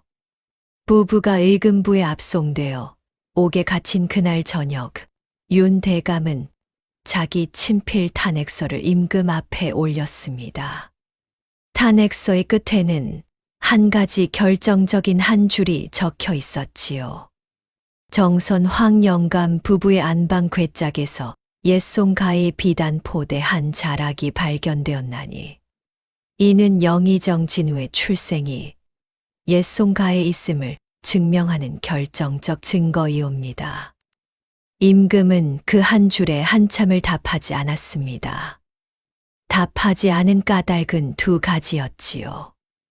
하나는 그 탄핵서가 좌의정의 친필이라는 것이었고, 또 하나는 그 탄핵서가 어찌 의금부의 압송보다 늦게 올라왔는가 하는 것이었습니다. 임금은 다만 그날 저녁 진우를 따로 불러 앉히었지요. 진우야, 좌의정의 탄핵서가 올라왔다. 너의 출생이 옛송가에 있다 하는 글이다. 너는 이에 대해 무슨 말을 할 수 있는가? 진우는 무릎을 꿇었습니다. 무릎을 꿇은 채로 한참을 답을 올리지 못하였지요. 진우의 가슴 한복판에는 그 순간 두 가지가 동시에 차올라 있었습니다.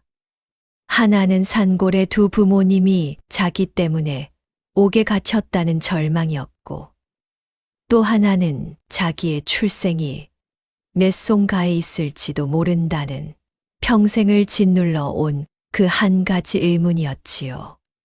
진우의 두 손이 가만히 떨렸습니다. 전하, 신은 신의 친부모를 모르옵니다. 다만 신을 거두어 키워주신 두 부모님은 알고 있사옵니다. 그 두 부모님이 죄가 없으심은 이 신이 신의 목숨을 걸고 보장하옵니다. 부디 그 두 분을 옥에서 풀어주시옵소서. 신의 출생에 대한 죄는 신이 모두 받겠나이다. 임금은 그 답에 한참을 가만히 진우를 바라보았습니다. 임금의 두 눈에는 무엇인가 무거운 것이 어려 있었지요. 그러나 임금은 그날 결심을 내리지 않았습니다. 다만 한마디를 진우에게 일렀지요. 진우야, 사흘을 주마. 사흘 안에 너의 출생을 밝힐 수 있는 자를 찾아오라. 못 찾아오거든 좌의정의 탄핵서를 받지 않을 수 없겠다. 진우는 그날 밤 김판서의 사랑채로 돌아왔습니다.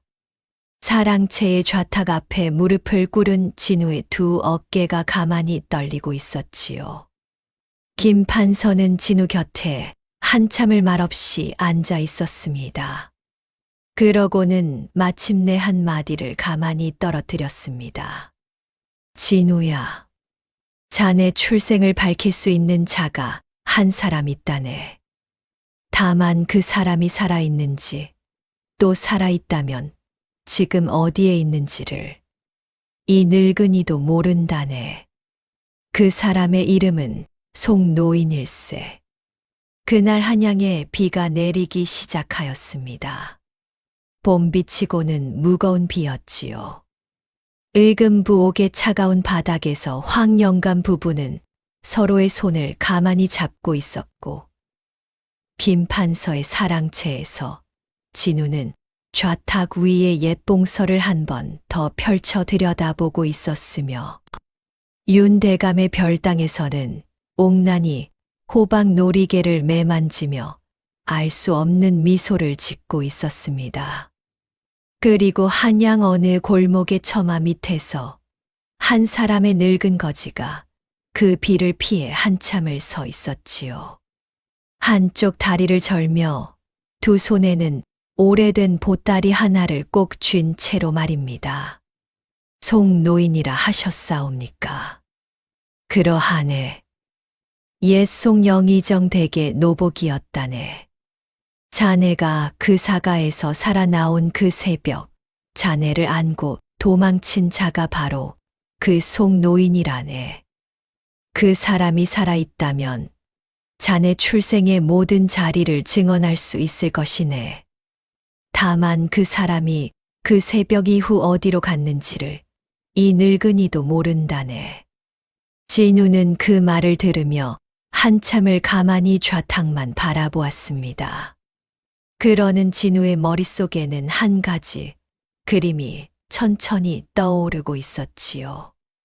그것은 한양도성에 자기가 처음 왔던 그 봄날, 광통교 어귀에서, 종묘 골목에서, 성균관 마당가에서 어사화를 쓰고 도성을 도는 그 행렬의 모퉁이에서 자꾸만 자기를 가만히 바라보던 한 늙은 거지의 모습이었습니다.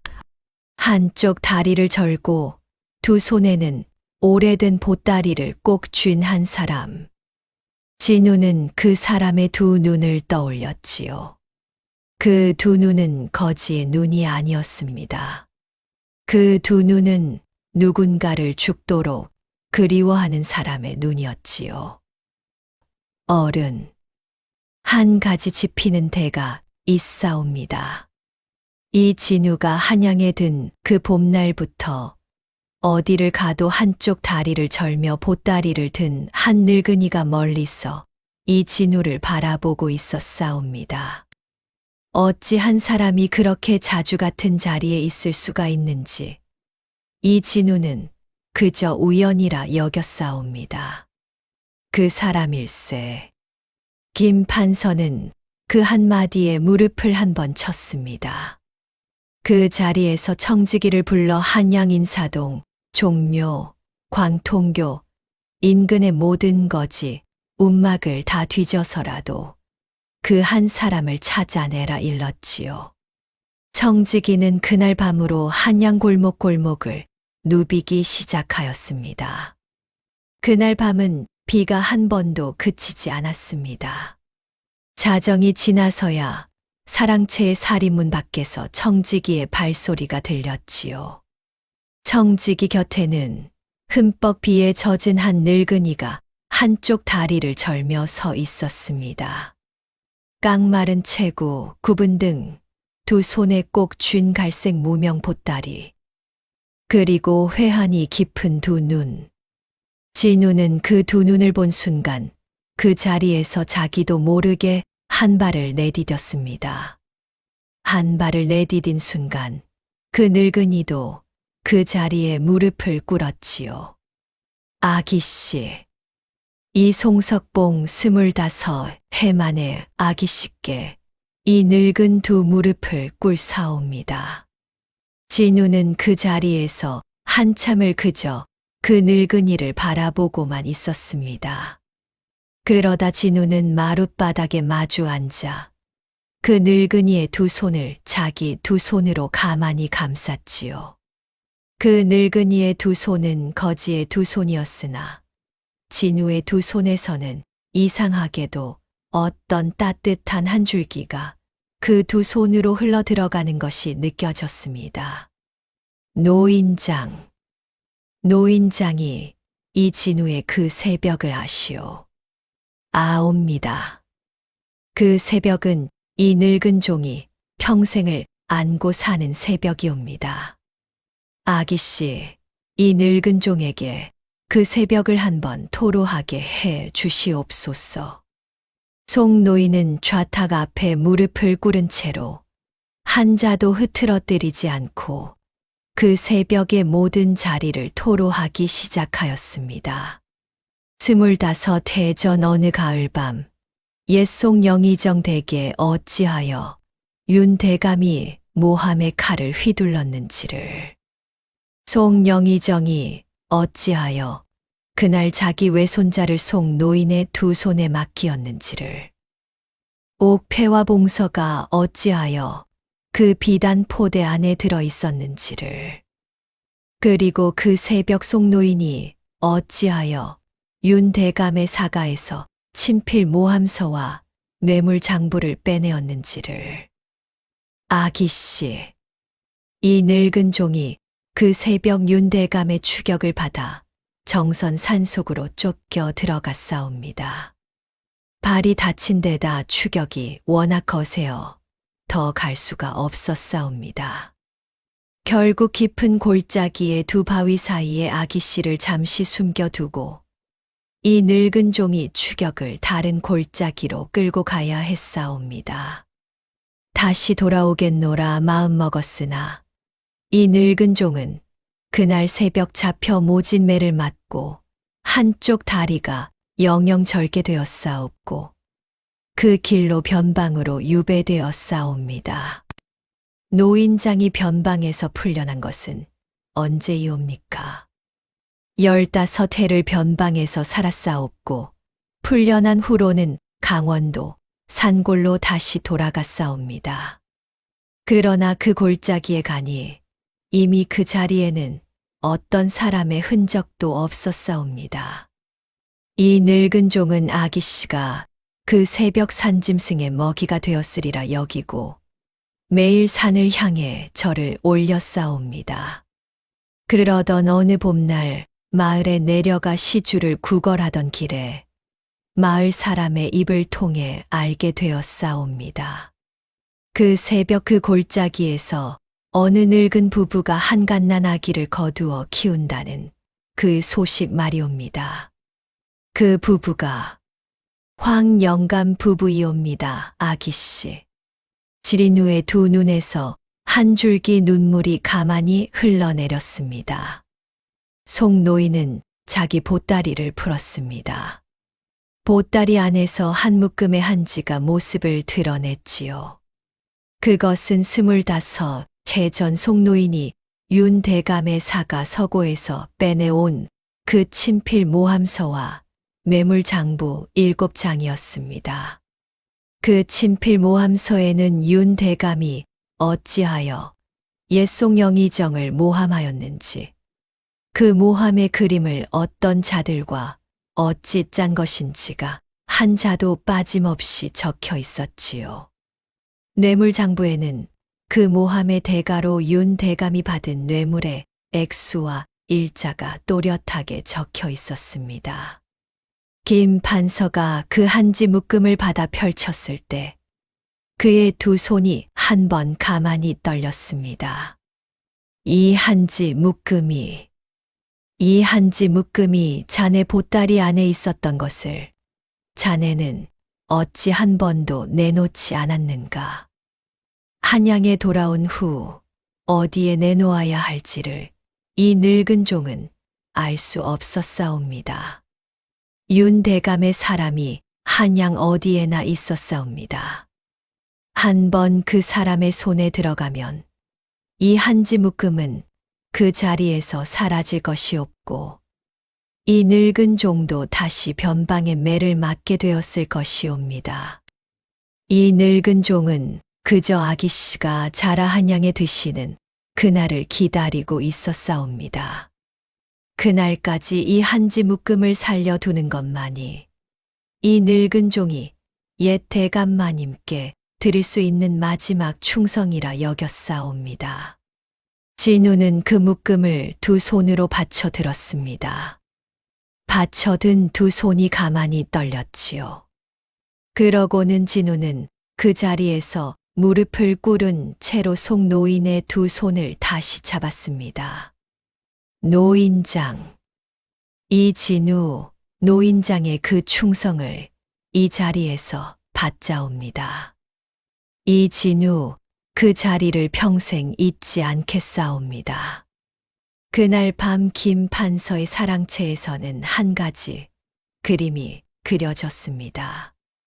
진우와 김판서 그리고 송노인이 무릎을 마주 대고 한 가지 결심을 한 것이었지요.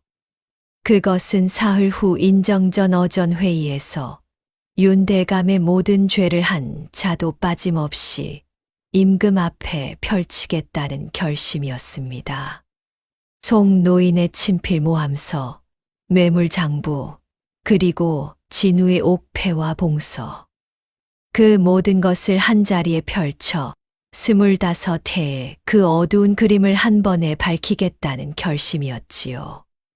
진우, 자네는 이제 한 사람의 영의정이 아닐세. 자네는 자네의 친조부 송영의정의 그 자리를 잇는 사람일세.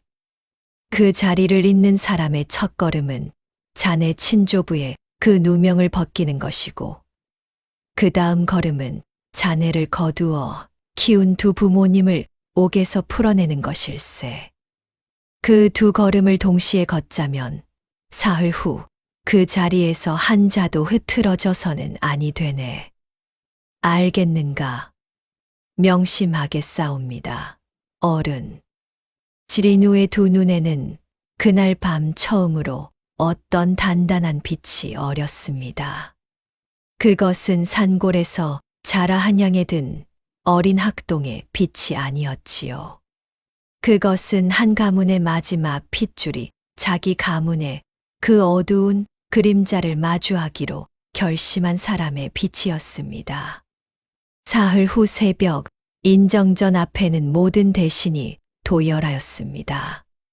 좌의정 윤대감이 가장 가까운 자리에 서 있었고 영의정 진우가 그 맞은편 자리에 서 있었지요.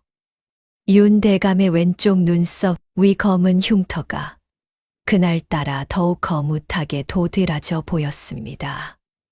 윤대감은 진우의 어린 얼굴을 한 번 비웃듯 바라보고는 임금 앞에 한 발 나아갔지요.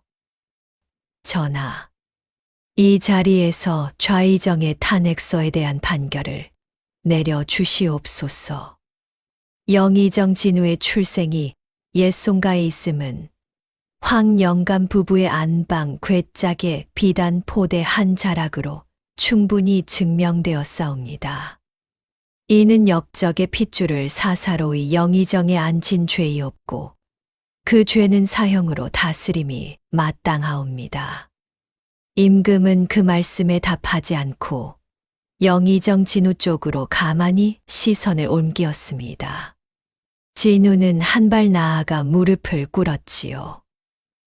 전하, 실은 진우, 신의 출생에 대한 모든 자리를 이 자리에서 토로하고자 하옵니다.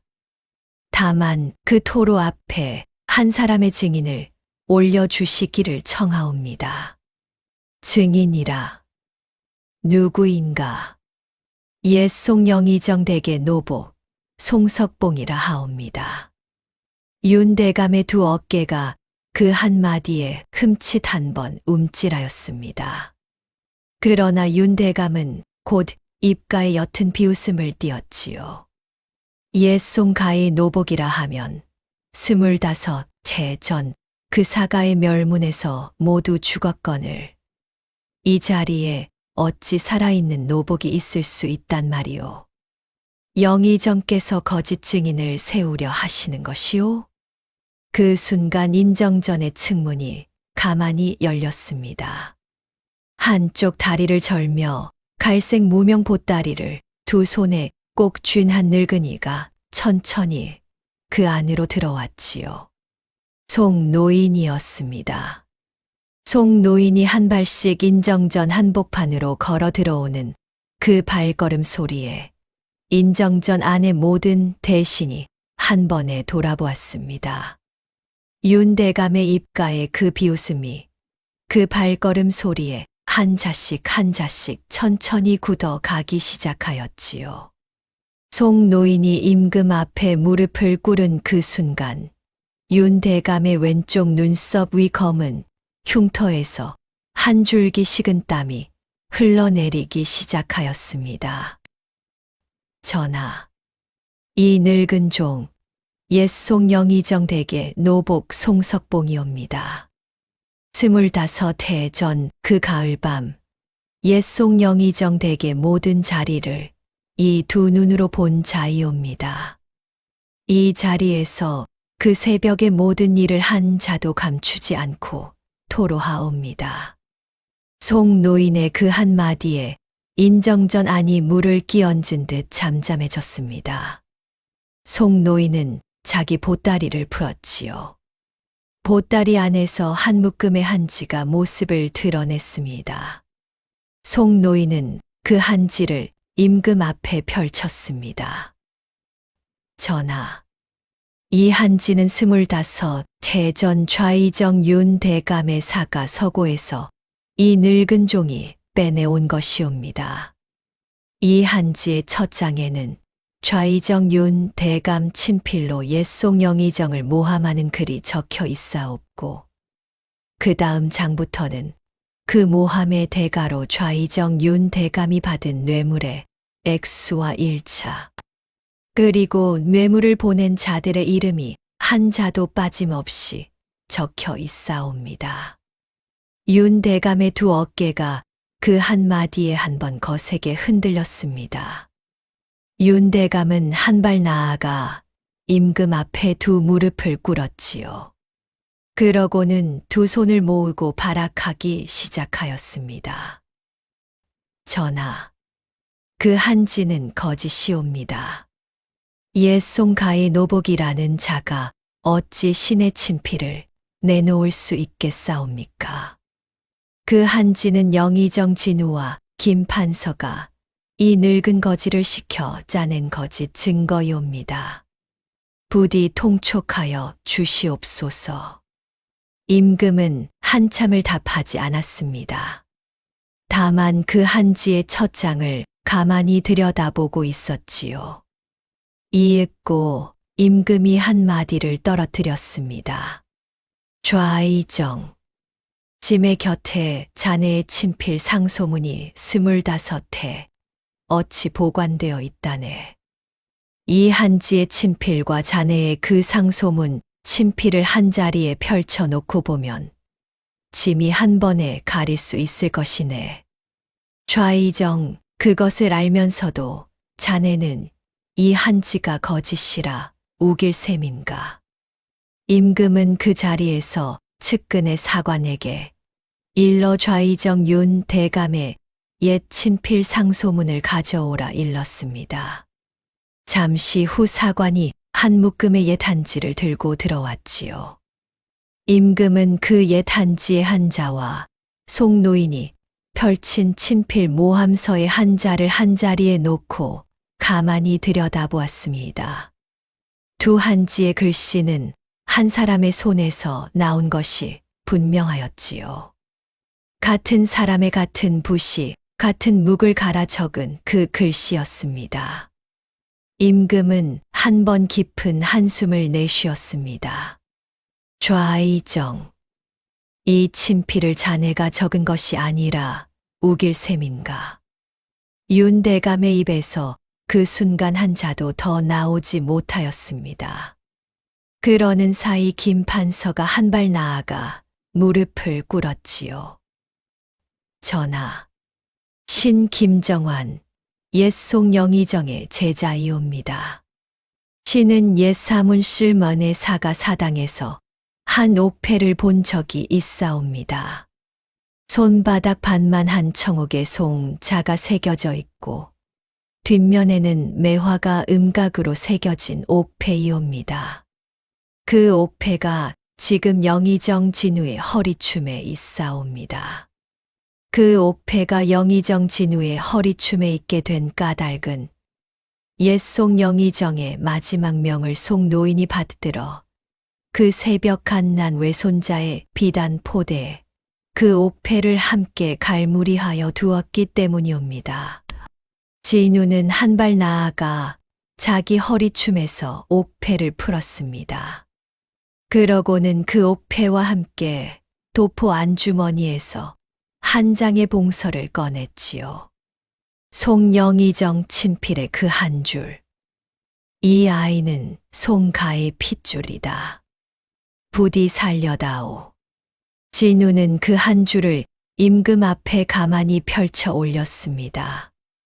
임금은 한 자도 떨어뜨리지 않고 그 한 줄을 눈에 새겼지요. 진우야, 너는 이제 너의 친조부의 자리를 잇는 사람이다.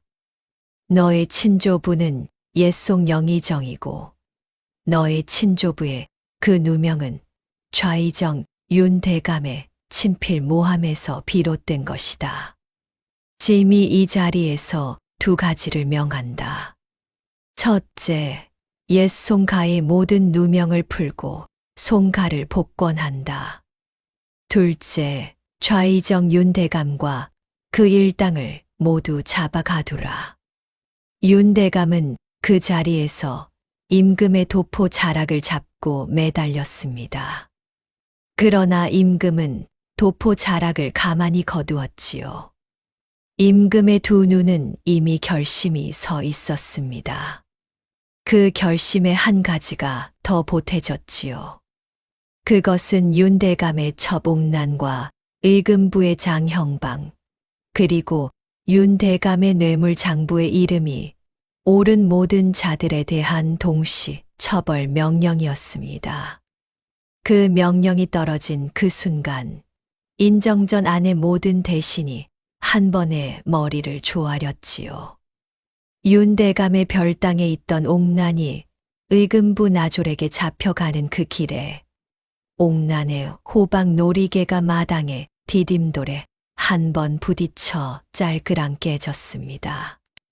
옥난은 그 깨진 놀이개를 한 번 돌아보고는 다시는 그것을 줍지 않았지요. 장형방은 의금부의 옛 자기 자리에 거꾸로 갇혔고 윤대감의 뇌물을 받은 한양의 7, 8명의 대신은 그날 안으로 모두 파직되었습니다. 윤대감 자신은 그날 저녁 임금이 내린 한 사발의 사약을 받았지요. 윤대감이 그 사약을 받기 전 마지막으로 한 일은 자기 왼쪽 눈썹 위 검은 흉터를 한 번 가만히 매만진 것이었습니다. 흉터는 그날도 검었습니다. 그 흉터를 매만지던 손이 멈췄을 때 윤대감의 한평생도 그 자리에서 멈췄지요. 황영감 부부가 의금부옥에서 풀려난 것은 그날 해 질녘이었습니다. 부부는 사흘 만에 햇빛을 다시 보았지요. 부인은 햇빛이 너무 눈부셔서 한참을 두 손으로 눈을 가리고 있었고, 황영감은 그 곁에서 도끼를 짚지 않은 채로도 가만히 부인을 부축하고 있었습니다. 한양 의금부 앞에 그 길목에는 김 판서의 가마가 와 있었지요. 부부는 그 가마에 올라 처음으로 한양의 한 기와집으로 모셔졌습니다. 그러나 부부의 마음은 한양의 그 기와집에 머물러 있지 않았지요. 부부의 마음은 산골의 살인문 앞에 그대로 서 있었습니다. 부인은 한양에서의 첫밤 김 판서 댁의 별채에서 한 번도 편히 눕지 못하였지요. 자정이 되자 부인은 가만히 황영감의 손을 잡았습니다. 영감, 우리는 한양의 사람이 아닌가 봐요. 마당에 늙은 감나무가 자꾸 눈에 어른거려요. 그 감나무가 우리를 기다리고 있겠지요. 임자, 감나무는 이 영감도 잊지 못한다오. 다만 진우를 한 번 더 보고 가야 하지 않겠소. 부부가 그렇게 마주 앉아 산고를 그리워하고 있을 그 시간, 진우는 인정전을 막 나와 김판서의 사랑채로 돌아오고 있었습니다. 지린우의 도포 자락에는 그날 인정전에서 받은 송가 복권의 교지가 깊숙이 갈무리 되어 있었지요. 진우는 사랑채에 들어와 김판서 앞에 가만히 무릎을 꿇었습니다. 어른, 이 진우 한 가지를 청하옵니다. 무엇인가? 이 진우가 한 어른의 노복이 되어 한 어른의 가마를 따라 그 살인문 앞에 한 번 서고자 하옵니다. 영의정의 가마로는 그 살인문 앞에 갈 수 없사옵니다. 그 살인문 앞에 갈 수 있는 자리는 산골의 두 부모님의 한 어린 자식의 자리이옵니다. 김 판서는 그 말씀에 한참을 답하지 않았지요. 다만 가만히 진우의 두 어깨에 손을 한 번 얹었습니다. 이 사람아, 영의정의 가마로 가게나. 다만 그 가마에서 내리는 사람은 영의정이 아니라 한 어린 아들이라네. 그 한 어린 아들로 그 살인문 앞에 서게나. 이튿날 새벽 진우는 영의정의 가마에 올랐습니다. 자줏빛 휘장이 드리워진 사인교의 가마였지요. 가마 곁에는 김 판서가 함께 따랐고 그 뒤에는 송노인이 한쪽 다리를 절며 따랐습니다. 한양 도성 흥인지문을 나선 가마는 양평을 지나고 횡성을 지나 마침내 강원도 정선 진동마을의 살인문 앞에 닿았지요. 닿은 것은 봄의 어느 날 한낮이었습니다. 마당의 늙은 감나무에는 새파란 잎이 무성하였습니다. 살인문 안쪽에서는 황영감이 한 짐의 땔감을 마당에 부려놓고 있었고 부인은 부엌에서 좁쌀죽을 끓이고 있었지요. 그러는 부부의 귀에 살인문 너머에서 묘한 발걸음 소리가 들렸습니다. 한 사람의 발이 아니라 여러 사람의 발이 단정히 옮겨오는 발걸음 소리였지요. 그리고 그 발걸음 소리 가운데에는 사인교, 가마의 무거운 가마 발걸음이 한 자씩 들어 있었습니다. 황영감이 살인문 밖으로 한 걸음 나섰습니다. 그러고는 그 자리에서 도끼를 떨어뜨리고 말았지요. 떨어진 도끼의 자루에 새겨진 그의 자가 햇빛에 한 번 반짝였습니다. 부엌에서 좁쌀죽을 젓던 부인이 그 도끼 떨어지는 소리에 솥뚜껑을 한 번 떨어뜨리고는 마당으로 내달았습니다. 살인문 앞에는 자줏빛 휘장의 사인교, 가마가 소리 없이 멈춰 서 있었습니다. 가마의 휘장이 천천히 걷히고 그 안에서 한 어린 영의정이 가만히 내려섰지요. 검은 면포 도포의 정자관, 옥대의 영의정 인장이 새겨진 옥패. 진우의 키는 산골을 떠나던 그날보다 한 뼘 자랐고 어깨는 더 단단해졌으며 두 눈은 더 깊어졌습니다. 그러나 그 두 눈의 어린 빛만은 산골을 떠나던 그날과 한자도 다르지 않았지요. 진우는 가마에서 내려 살인문 앞에 두 무릎을 꿇었습니다. 가마 곁에 따르던 김 판서와 송노인도 한 발 물러섰지요. 아버님, 어머님, 이 진우 5해 만에 두 분 앞에 돌아왔사옵니다. 황영감은 그 자리에서 한참을 진우를 바라보고만 있었습니다. 그러다 황영감은 떨리는 두 손으로 진우의 두 어깨를 가만히 잡았지요. 그 두 손은 40년을 돕기만 쥔 손이었으나 그 두 손에서는 그날 한 번도 흘려본 적 없는 굵은 한 줄기 눈물이 진우의 어깨로 가만히 떨어졌습니다. 진우야, 진우야. 부인은 그 자리에 두 무릎을 꿇었습니다. 그러고는 진우의 두 손을 자기 두 손으로 감싸 안고 한참을 일어나지 못하였지요. 40년 자식 없는 슬픔이 5해 만에 다시 만난 자식 앞에서 한꺼번에 무너져 내린 것이었습니다. 어이구, 우리 진우. 어이구, 우리 진우. 마당의 늙은 감나무가 그 광경을 가만히 내려다보고 있었습니다. 산골의 봄바람이 살인문 앞을 한번 가만히 지나갔지요. 그 봄바람에 진우의 도포 자락이 한 번 일렁이고 부인의 흰머리 한 자락이 한 번 흔들리고 황 영감의 굵은 손마디가 한 번 가만히 떨렸습니다. 그 한 자리에 25해의 모든 자리가 한 번에 모여 있었지요. 진우는 그날 한양으로 돌아가지 않았습니다. 진우는 산골의 그 단칸 초가에서 두 부모님과 함께 사흘을 묵었지요. 사흘 동안 부엌에 좁쌀죽 솥은 한 번도 식지 않았고 마당의 늙은 감나무 아래에서는 진우와 황 영감이 도끼를 마주 갈았습니다. 부인은 그 두 사람의 등을 가만히 바라보다가 약 주머니에 매듭을 한 번 풀었지요. 약 주머니 안쪽에서 한 알에 곱게 갈무리해 둔 자물쇠 열쇠가 그날 처음 햇빛을 보았습니다. 부인은 그 열쇠로 안방 윗목의 떡갈나무 궤짝을 열었습니다. 궤짝 안에는 푸른 비단 포대가 그대로 갈무리되어 있었지요. 한 자락이 잘려나간 비단 포대였으나 그 비단 포대의 학자수는 여전히 곱고 한쪽 귀퉁이의 핏자국은 여전히 거뭇하였습니다. 진우야, 이 비단 포대를 너에게 돌려주마. 너의 그 새벽이 이 비단 포대 안에 그대로 있다.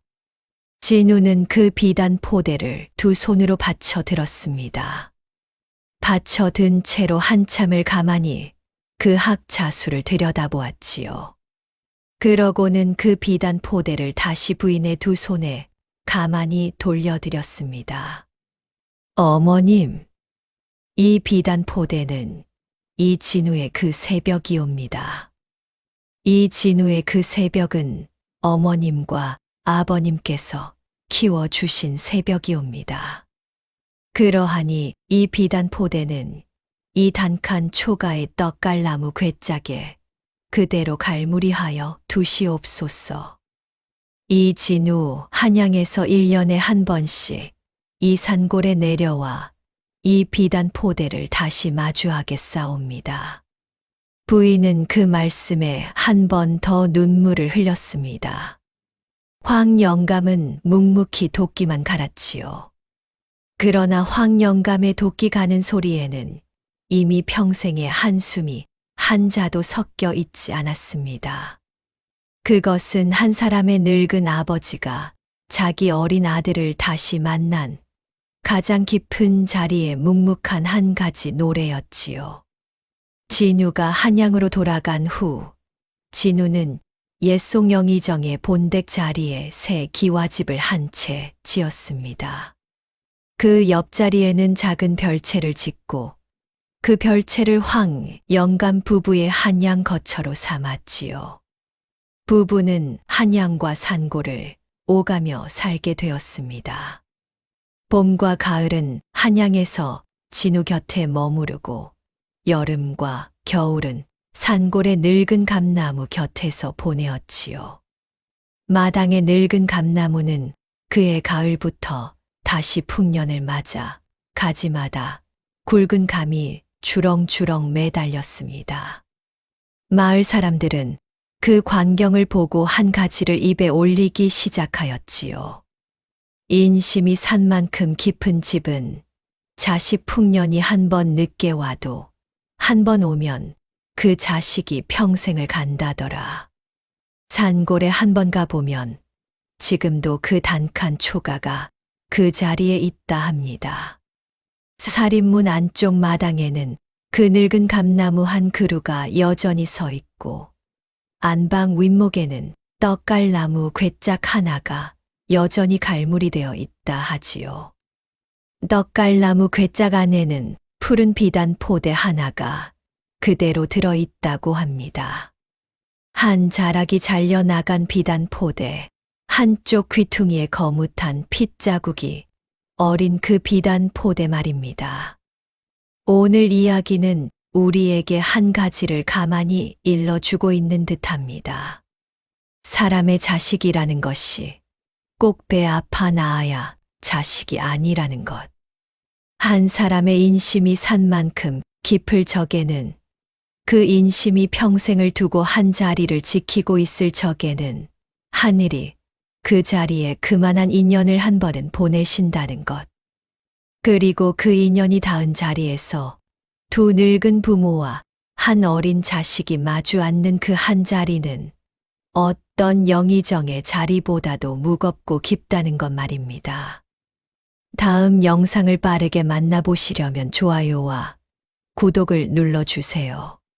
지금 화면에 나오는 더 재미있는 옛날 이야기들도 함께 해주시고요. 그럼 모두 행복한 하루 보내시옵소서. 감사합니다.